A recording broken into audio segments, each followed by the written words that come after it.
స్థానిక ఎమ్మెల్యే గారు లక్ష్మారెడ్డి గారు నేను కలిసి పంపిణీ చేసే అవకాశం రావడం నిజంగా అదృష్టంగా భావిస్తా ఉన్నాను.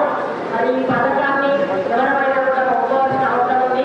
ఏ ప్రభుత్వం పథకాన్ని ప్రవేశపెట్టినా కూడా ఈరోజు నర్సాపూర్ కాన్స్టిట్యూన్సీలోని 3 మండలాలకు సంబంధించి కళ్యాణ లక్ష్మి చెట్టుల పంపిణీ కార్యక్రమం ఏర్పాటు చేసి ఈ కార్యక్రమానికి అధ్యక్షత వహించినటువంటి మరి స్థానిక ఎమ్మెల్యే సోదరిమణి సునీత లక్ష్మారెడ్డి గారు, గౌరవ అతిథిగా వచ్చినటువంటి డిస్ట్రిక్ట్ కలెక్టర్ గారికి, మరి నిర్మాణాలకు ఎంపీడీలకు వేదిక మీద ఉన్నటువంటి ప్రజాప్రతినిధులకు